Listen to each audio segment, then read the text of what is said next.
Greetings, YouTube, and welcome to the Blue Corner. Today I am joined by my good friend MegaMonkey4666. It's just 666. Yeah, MegaMonkey666, and we're going to be doing a ban list video because honestly, if I was doing this by myself, it'd be nothing different from the norm. So yeah, we got some different contrasting opinions on what's going to be happening on this list.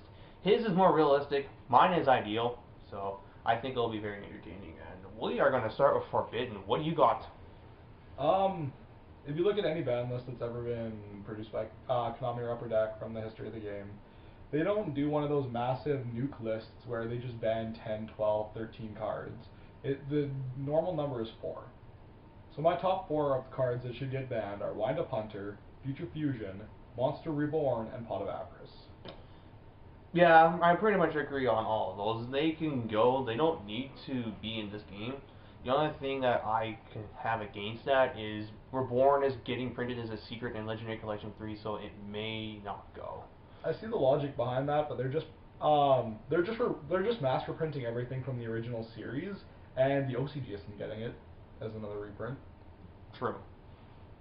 Yeah, mine is like much larger. Let's see, I've got Sangan, Blacklisted Soldier, Future Fusion, Pot of Stupid, Gateway, Reborn, Card Destruction, Mind Control, Cannon Soldier, Toon Cannon Soldier, Hunter, Evagishki Gust Kraken, and Shooting Quasar Dragon. I definitely agree with the Sackluster Soldier. If any of my other 4 ones don't pan out, I hope it's Sackluster Soldier.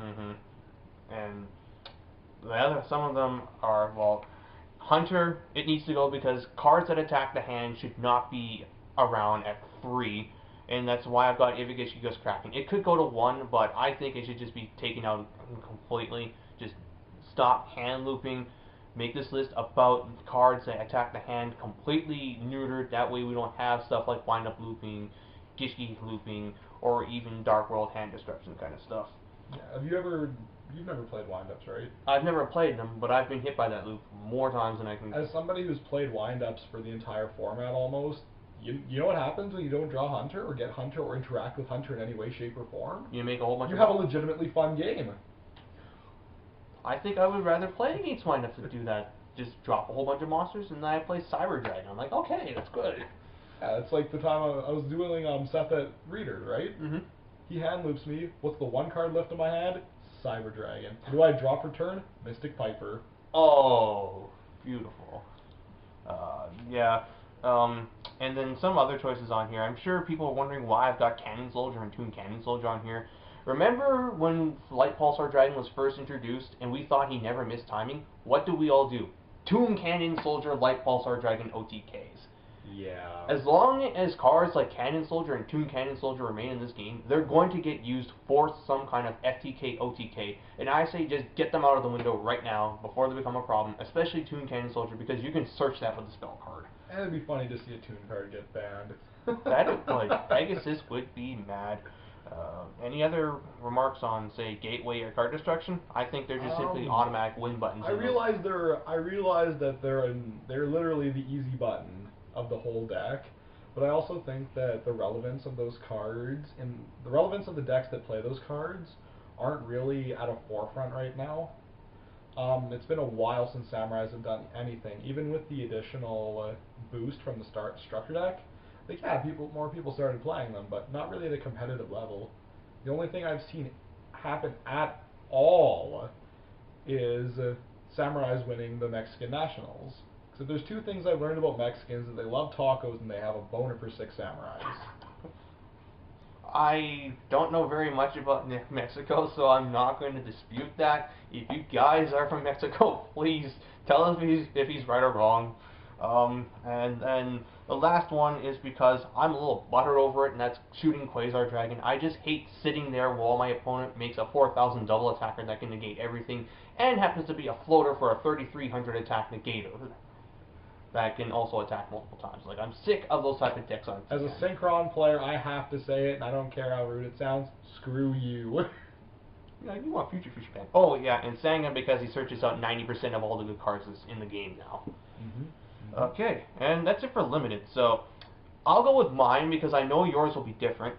Mine a lot shorter by the looks of it. Yes, my limited cards consist of Insector Dragonfly, Elzar Logia, Drag Down into the Grave, One Day of Peace, Final Countdown, Ultimate Offering, Mystical Space Typhoon, Rekindling, and Levier the Sea Dragon. Those will be like in a separate section. Okay. Yeah. So, now, what were your limits?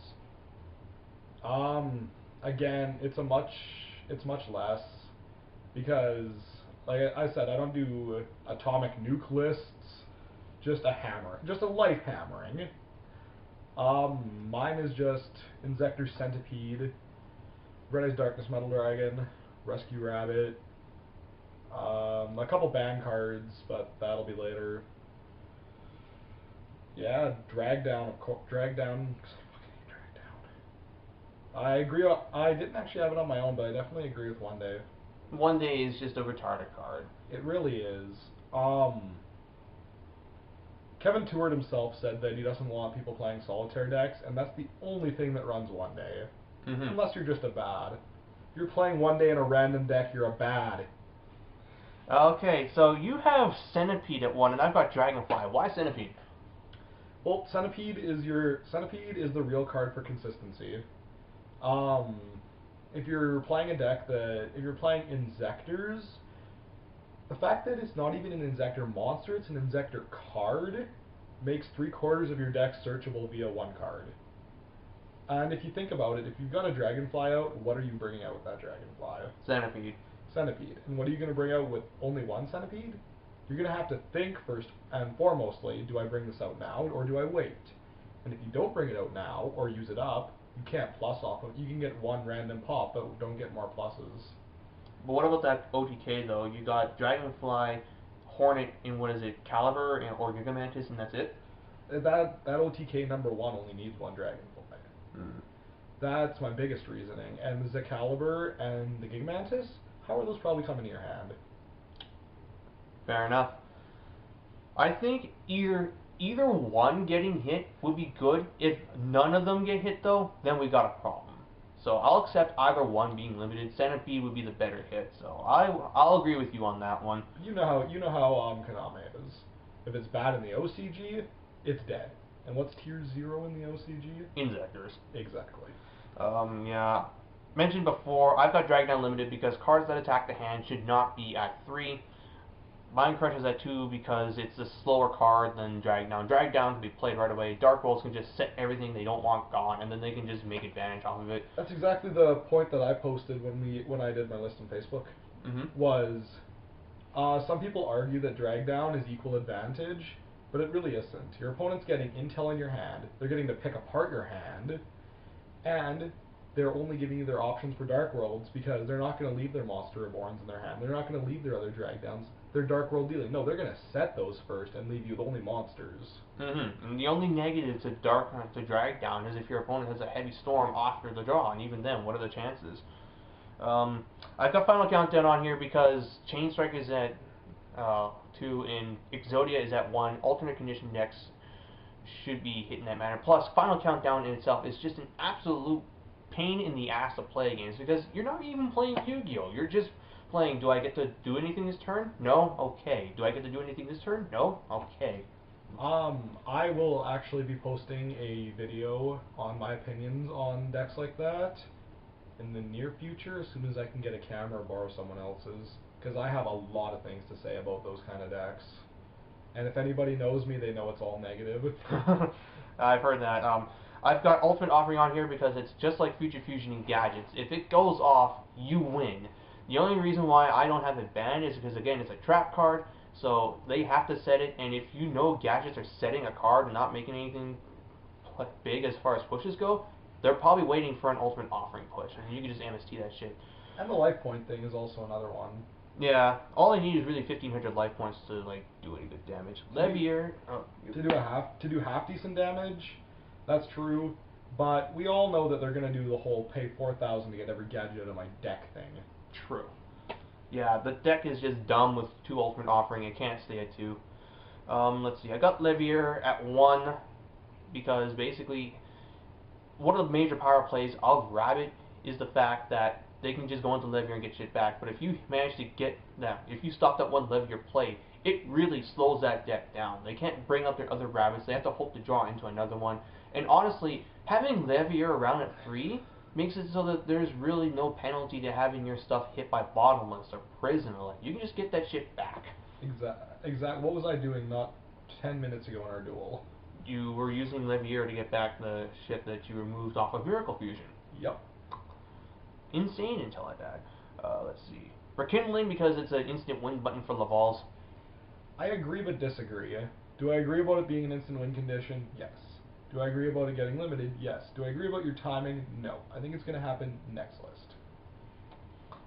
Okay. Maybe 2, but I think Rekindling is just way too good to have at 3.